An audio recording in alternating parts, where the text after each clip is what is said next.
नमस्कार, welcome to this exciting episode of सैथोलॉजी debunking mythology. सैथोलॉजी के इस एपिसोड में आपका बहुत बहुत स्वागत है।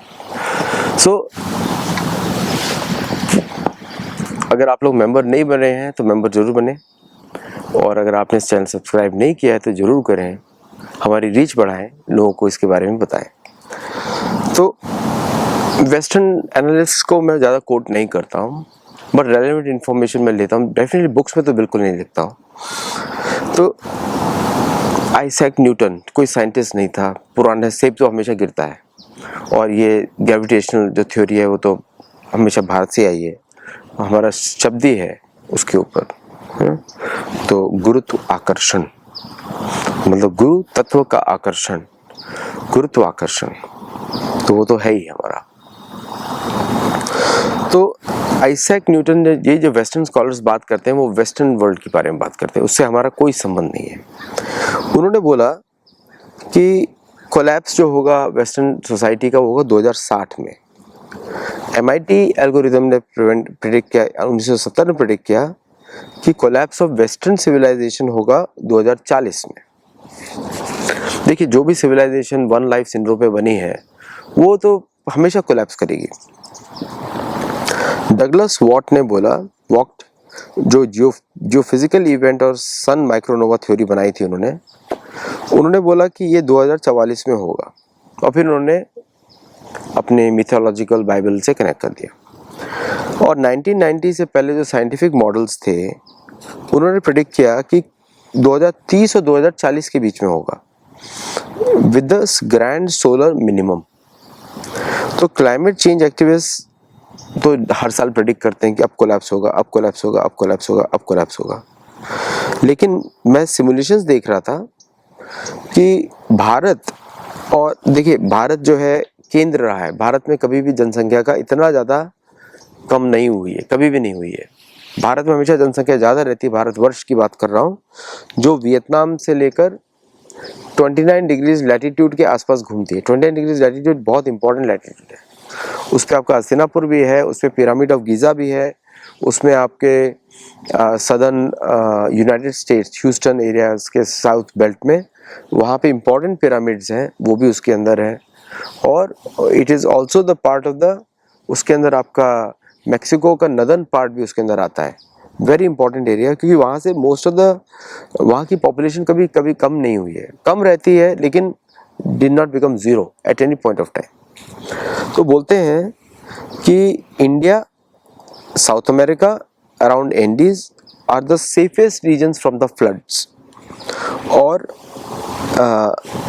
बोलते हैं कि वही नॉर्थ और साउथ पोल बन जाएगा अगर कोई ऐसा कैटाक्लिस्मिक इवेंट होता है। उसके बारे में हमको मालूम ही है, और ये हमको मालूम ही है बिकॉज कि ये तो हमेशा ही पॉसिबल हुआ है। दूसरा रिसर्च आया कि कार्बन डाइऑक्साइड से ग्लोबल वार्मिंग नहीं होती, वो हमको पहले से मालूम, because they are required for the plants. और गाय जो है मोर ऑक्सीजन प्रोड्यूस करती है देन मीथेन, ये भी अच्छी बात है। तो ये जो एनॉमली है, ये सब रिसर्चेस सडनली क्यों आ रही है, मैं आपको बताता हूँ उसका रीज़न। एक थिंकिंग आई है वेस्टर्न वर्ल्ड में कि ये जितने भी इवेंट्स हो रहे हैं इनके कंट्रोल में नहीं रहे। पहले तो इनका जो 200 साल का जो कंट्रोल है, एक्चुअली 90 ईयर्स का या 100 ईयर्स का जो कंट्रोल है, जो अभी तक सॉलिडिफाई नहीं हुआ, वो ख़त्म नहीं हुआ। कंट्रोल, कोई कंट्रोल फ्रीक्स होते हैं सारे, उनका नहीं हुआ, तो they want to modify these scientific data. वो चाहते हैं कि पूरी दुनिया मशीन्स पे चली जाए तो हमारा राज चलता रहेगा। ये एक्चुअली रीज़न है AI पुश का।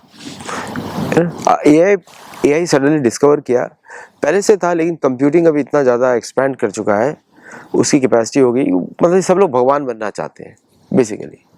फिलॉसफी वही है, हिरण्यकशिपु की, रावण की बात वही है, हिरण्याक्ष की वही बात है। और पॉसिबल नहीं होगा क्योंकि भूमि को कंट्रोल करना पॉसिबल नहीं है किसी के लिए। बहुत बड़ी भूमि है, 50 करोड़ योजन की है, तो उसको कंट्रोल करना पॉसिबल नहीं है। फिर फेक थ्योरीज बनाते रहते हैं, नॉर्थ पोल शिफ्ट, और हमारे स्कॉलर्स भी उसके अंदर फंस जाते हैं। नॉर्थ पोल शिफ्ट 23 डिग्रीज, अर्थ टिल्टिंग। जो भी अर्थ टिल्टिंग की बात करता है भारतीय संप्रदाय से रिसर्चर में, आप समझ लीजिए कि वो आदमी ठीक से समझा नहीं है, उसे पुराण पढ़े नहीं है। मेरी बुक्स पे पढ़ सकते हैं। मेरी बुक्स में मैंने प्रेडिक्शंस नहीं देता हूँ मैं, क्योंकि वो हमारा काम नहीं है, वो ऑलरेडी व्यासदेव करके जा चुके हैं। और प्रेडिक्शंस ज़्यादा करनी भी नहीं चाहिए, क्योंकि उससे लोगों को आप वार्निंग दे सकते हैं, लेकिन ज़्यादा प्रेडिक्शंस नहीं करनी चाहिए, बिकॉज उससे अगर पता भी हो तो कुछ लोगों को बताया जाए, but it should not become, उससे चीपनेस आ जाती है। दूसरा, लोगों का बिहेवियर जो कर्म करना चाहते हैं उससे फ्रीडम चली जाती है, तो you snatch away their freedom. आप गाइड कर सकते हैं कि ऐसा मत करो, लेकिन उसके बाद उनको फ्रीडम देनी जरूरी है, क्योंकि भगवान भी स्वयं फ्रीडम देते हैं सबको। ओके, तो इसलिए प्रेडिक्शंस वाले मॉडल में कभी जाता नहीं हो। लेकिन नॉनदलेस ये सारी जो रिसर्चेस आ रही हैं वो इसलिए आ रही हैं डूम्सडे सिनेरियो की अब रियल होने वाली है, कि उनको प्लान कुछ और था कि जनता को रखो डर में और इनके ऊपर फिर प्रयोग करो। तो उन्होंने प्रयोग किया कोविड में, सबको बंद कर दिया। फिर उन्होंने प्रयोग किया, मतलब अमेरिका जैसा देश बंद हो गया, जो कि लोगों को बड़ा इंडिपेंडेंस पसंद थी। और फिर चर्चेज को एक्टिवेट कर दिया, चर्चेज में फ्रीडम खत्म हो जाती है। तो कंट्रोल कंट्रोल कंट्रोल कैसे किया जाए कोई बड़ा इवेंट हो तो माइक्रोसॉफ्ट ने एक under water data center project Natick 2018 में टेस्ट किया, जिससे वो पता लगाया कि ग्राउंड के अंदर ये सर्वर्स कैसे ऑपरेट करते हैं, या कूलिंग जो है कैसे करती है, क्योंकि अगर लैंड के ऊपर रखते हैं तो वाटर की बहुत ज़रूरत पड़ती है। तो इस प्रॉब्लम को हटाने के लिए उन्होंने टेस्टिंग किया, 2 साल किया उन्होंने स्कॉटलैंड की कोस्ट पे, और 2024 में बताया कि ये प्रोजेक्ट शेल्व हो रहा है, क्योंकि लोकलाइज ओशन वार्मिंग की वजह से। स्कॉटलैंड के पास तो पानी हमेशा ठंडा रहता है, तो क्यों शेल्व किया? तो कि ये बोल रहे थे कि अगर कोई ग्लोबल डिसरप्शंस होता है तो डेटा और AI systems isolated shielded environment से कैसे फंक्शन करेंगे।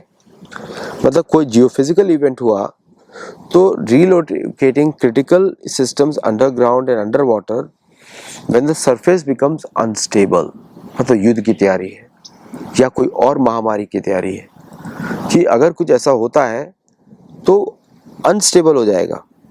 तो अगर सरफेस वो ये था, लेकिन ये जो क्लाइमेट चेंज जो है ये उनके कंट्रोल में नहीं है, ये पृथ्वी का है सिस्टम है। कभी कहीं पे शीत होता है, कहीं पे गर्मी हो जाती है, फिर शीत होता है, ऐसे नेचर चेंज करते रहते हैं वायु के द्वारा, इसलिए वायु मूवमेंट चलता रहता है। सो दी वायु मूवमेंट की वजह से ये सारा होता है। तो साउथ अटलांटिक एनोमली डिस्कस की गई कि अब ये थ्योरी बनाएगी earth magnetic field is weakening. ये पूरा थ्योरी रॉन्ग है, पूरा थ्योरी रॉन्ग है। अब कंपास के बारे में अगर देखा जाए तो कंपास जो मेटालिक का कंपास होता है, तो कहीं ना कहीं लार्ज मैग्नेटिक सेंटर्स तो पृथ्वी पे होंगे।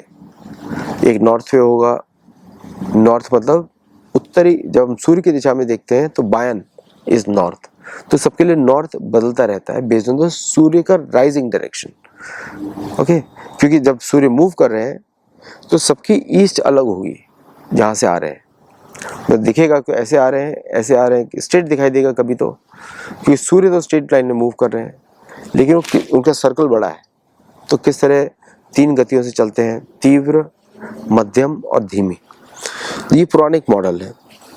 तो जो कैटेक्लिज्म की बात कर रही है वो कुछ नेचुरल इवेंट्स की तरफ बात कर रहे हैं, जिसको हमारे बहुत सारे ज्योतिष भी बात कर रहे हैं इसके बारे में। मुझे ज्योतिषों में ज़्यादा बिलीफ है, क्योंकि they are also scientist according to me, क्योंकि वो वेदों का अनुसार प्रेडिक्ट कर रहे हैं। फिर एक सडनली एक न्यूज़ आता है एलॉन मस्क का 2014 में, बोलते हैं कि आर्टिफिशियल इंटेलिजेंस से हम किसी डीमन को बुला रहे हैं। हमारे यहाँ डीमन और डेविल ज़्यादा हम डिस्कस नहीं करते, क्योंकि दिति के पुत्र दानव है, अदिति के पुत्र देव है, दोनों एक ही माता पिता से आए हैं, और दोनों ही सृष्टि को रखने के लिए एक दूसरे का कोऑपरेशन करते हैं when there is a need, जैसे समुद्र मंथन लीला में हुआ था। तो 2014 में हम लोग, इन्होंने एलॉन मस्क ने बोला था कि ये मुझे लगता है कि we are at a breaking point.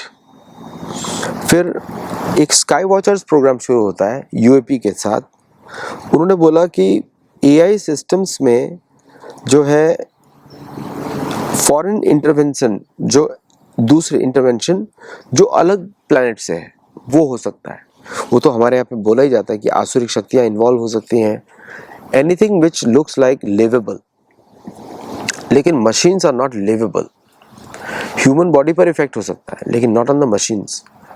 तो ऐसा वो प्रिडिक्ट करते हैं कि शायद उस तरह के लोग आके इस तरह का सिस्टम करना चाहते हैं, बट ये प्रोबेबिलिटी का अगेन हम लोग ज़्यादा सोच रहे हैं, लेकिन वो हमारा काम भी है सोचना। बट ये जो brain waves, brain frequencies, brain जो अफेक्टिंग ह्यूमन बिहेवियर, उसको स्टडी कर रहे हैं स्काई वॉचर्स प्रोग्राम में। Summoning UAPs, Steven Greer, Danny Sheehan और to summon these energies, negative energies, you know, Ross Coulthard, Jake Barber, ये सब लोग हैं उसके इन्वॉल्व। तो स्टीवन ग्रियर के साथ कनेक्शन है इन सब का, और assume that you should not taken lightly. तो ये guided meditations for C5 contact. अब यहाँ पे बड़ी इंटरेस्टिंग बात आती है भगवत गीता की। देयर वाज एक फॉरेन का ऑब्जेक्ट मैक्सिको लैब में पकड़ा गया, जहाँ पे अभी पिछले महीने की बात, 2-3 महीने पहले की बात है, इसी साल की बात है शायद, वो एक्सपेरिमेंट कर रहे थे कि ये जो ऑर्ब है जो उन्होंने पकड़ा, जो किसी फॉरेन प्लेनेट से आया है, उस पर जब हम संस्कृत में गीता के श्लोक बोलते तो रिएक्ट करता है। सो दे आर प्रोजेक्ट, इसको बोलते हैं प्रोजेक्ट स्टारगेट। और पता नहीं, और फिर उसके बाद मोनरो इंस्टीट्यूट ने बनाया गेटवे एक्सपीरियंस, जो कि guided meditation using patented Hemi-Sync sound technology to induce altered states of consciousness. अब जैसे कि बाइनॉरल बीट्स हैं, स्पेसिफिक साउंड फ्रीक्वेंसीज में बाइनॉरल बीट्स को लगा सकते हैं for targeted brain wave patterns. 120 hertz in one ear, 128 hertz in other produces perceived 8 hertz beat towards alpha.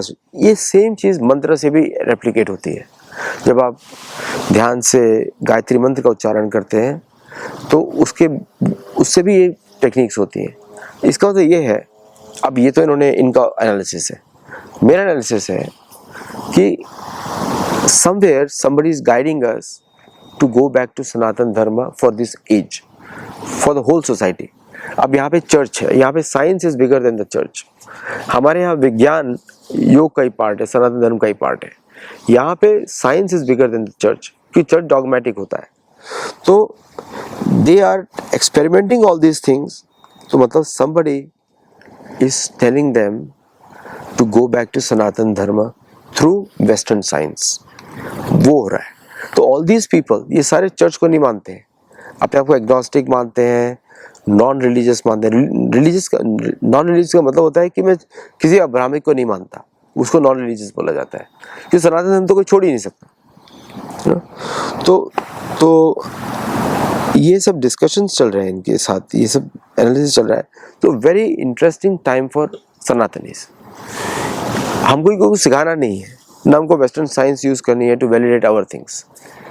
हम लोग को अपने ऋषि मुनियों को देखना है, कौटिल्य को या मेरे जो शास्त्र हैं उनको देखना है, जो ऋषि मुनि हैं, और देखना है कि किस तरह उन्होंने मंत्रों के साथ जगत की रक्षा करी। ये 7 उपाय में होते हैं, साम दाम भेद दंड मंत्र औषधि इंद्रजाल मंत्र। तो दे आर ऑल्सो स्टडिंग मंत्र। और ये बात तो प्रूव हो गई कि गीता के श्लोक हैव ए प्रोफाउंड इम्पैक्ट और इवन ऑन ऑब्जेक्ट्स जो बाहर से आए हैं। ठीक है, भगवत गीता का जो इम्पैक्ट है even for objects, UAPs, unidentified aerial platforms, उस पर भी इम्पैक्ट है मतलब गीता के श्लोकों का। इसका मतलब ये है कि Sanskrit is a multi universal language.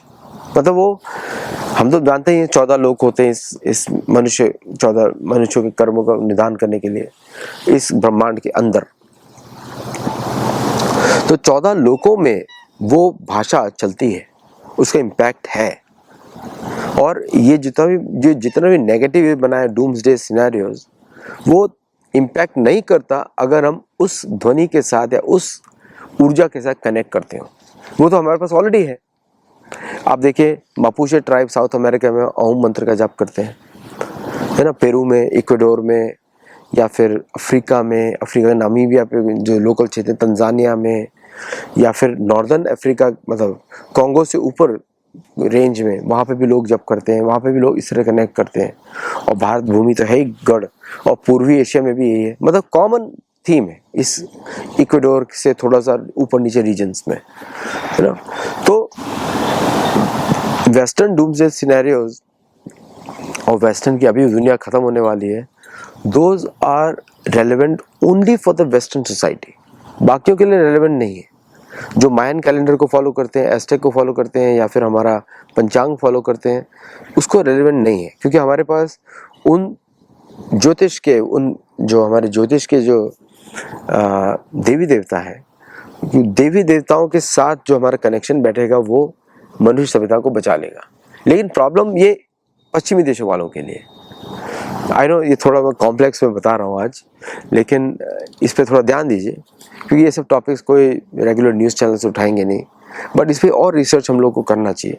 तो हमारे साथ जुड़िए और इस पे और बातें हों, थोड़ा एक ग्रुप्स बनाया जाए जो ज्योतिष आधारित सॉल्यूशंस पे बात करें हमारे साथ। So thank you all very much, नमस्ते एंड जय जगन्नाथ। गुरुकुल में जरूर जुड़िएगा।